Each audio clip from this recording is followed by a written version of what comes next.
بسم اللہ الرحمن الرحیم۔ آج کے سبق میں ہم جو آیات پڑھیں گے ان سے ہمیں یہ بات پتہ چلے گی کہ ہم سب نے انشاءاللہ ایک دن اللہ کے پاس لوٹ کر جانا ہے۔ یہ ہماری زندگی کا بہت بڑا سچ ہے کہ ایک دن ایسا آئے گا کہ ہم اس دنیا سے چلے جائیں گے اور ہمیں اللہ تعالیٰ کے سامنے تمام انسانوں کو جمع کیا جائے گا، اور پھر جو کچھ اس دنیا میں ہم نے کیا اس کا ہمیں حساب دینا ہوگا۔ تو آج کا سبق شروع کرتے ہیں۔ اللہ مرجعکم، الہ طرف اللہ، مرجعکم لوٹنا ہے آپ کو، الہ ربکم مرجعکم، ثم پھر الہ طرف ربکم اپنے رب کے، مرجعکم لوٹنا ہے آپ کو۔ اگلی آیت بھی اسی طرح کی ہے، ثم الہ ربہم مرجعہم، ثم پھر الہ طرف ربہم ان کے رب، مرجعہم واپسی ان کی یا لوٹنا ان کا۔ اس کا مطلب کیا ہوا؟ پھر ان کی واپسی ان کے رب کی طرف ہی ہوگی۔ اب دیکھیں تینوں آیات ایک جیسی ہیں۔ پہلی آیت میں بھی اللہ تعالیٰ یہی بتا رہے ہیں کہ آپ کو اللہ ہی کی طرف لوٹنا ہے، دوسری آیت بھی یہی ہے کہ پھر آپ کو اپنے رب کی طرف لوٹنا ہے۔ پھر سب کا ذکر ہوا، پھر ان سب کو اللہ کی طرف لوٹنا ہے۔ یعنی ہمارا جو اصل ٹھکانہ ہے نا، اصل جو گھر ہے وہ اللہ کے پاس ہے، اس دنیا میں نہیں ہے۔ اور اللہ کے پاس جانے کے لیے ہمیں موت کی وادی سے گزرنا ہے۔ جب کوئی انسان مر جاتا ہے تو اس کے جسم سے اس کی روح الگ ہو جاتی ہے، روح اللہ کے پاس پہنچ جاتی ہے، اور جسم چونکہ مٹی کا بنا ہوتا ہے تو اسے مٹی میں دبا آتے ہیں۔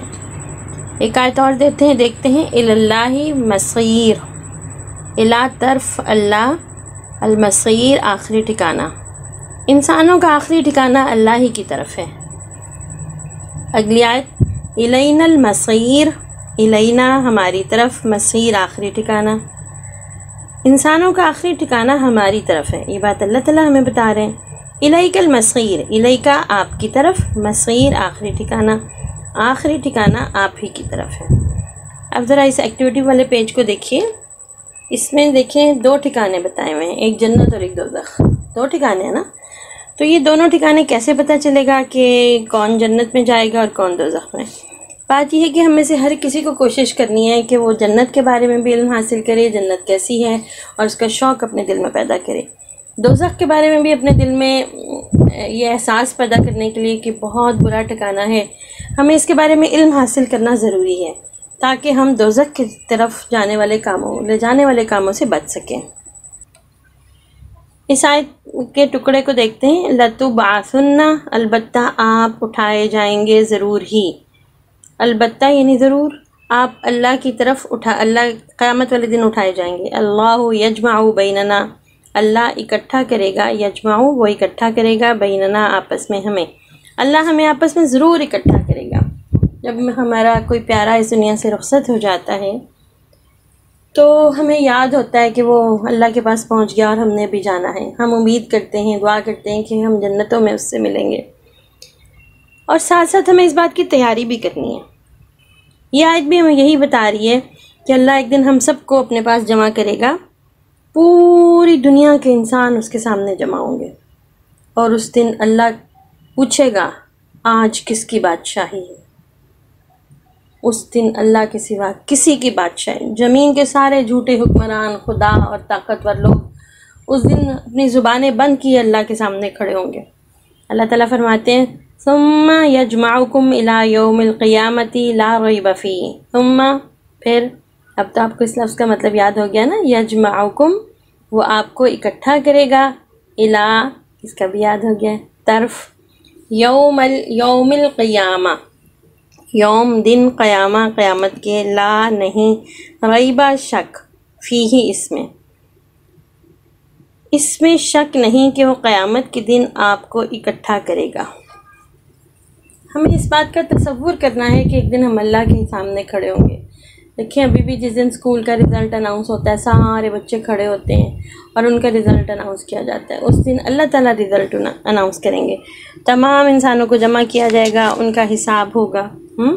اللہ تعالیٰ فرماتے ہیں، علینا الحساب، علینا ہمارے اوپر، حساب کتاب لینا، حساب کتاب لینا ہمارے یعنی اللہ کے ذمہ ہے۔ لَتُسْأَلُنَّ آپ لازماً پوچھے جائیں گے، لتسألن، آپ لازماً پوچھے جائیں گے، یومئذ، اس دن دنیا میں کیے ہوئے کاموں کے بارے میں ہم سے لازماً پوچھا جائے گا۔ ان اللہ، بے شک اللہ، سریع الحساب، حساب لینے میں بہت تیز ہے، سریعن بہت تیز، یقیناً اللہ تعالیٰ بندوں کا حساب لینے میں بہت تیز ہے۔ قیامت کے دن ہمارے اعمال تولے جائیں گے، ایک ترازو کے ایک پلڑے میں، ترازو کہتے ہیں تولنے والی مشین کو، ڈیوائس کو، ایک طرف لکھا جائے گا نیک کاموں کو، ایک طرف برے کاموں کو، جس کے نیک کام اور اچھے کام زیادہ ہوئے وہ جنت میں جائے گا، جس کے برے کام زیادہ ہو گئے اللہ تعالیٰ بچائے، اللہ تعالیٰ اپنی رحمت سے ہمیں معاف کر دے، برے کاموں والے لوگوں کو دوزخ میں ڈال دیا جائے گا۔ استغفر اللہ ربی من کل ذنب واتوب الیہ۔ ہم اللہ سے دعا کرتے ہیں کہ اللہ تعالیٰ ہمیں نیک کام کرنے والے لوگوں میں شامل کرے، اپنی رحمت سے ہماری غلطیاں معاف کر دے، ہمیں قرآن کو سمجھنے والا، اس پر عمل کرنے والا اور اس کے پیغام کو آگے پہنچانے والا بنائے۔ آمین ثم آمین۔ کل ملیں گے انشاءاللہ اگلے سبق کے ساتھ۔ السلام علیکم ورحمۃ اللہ وبرکاتہ۔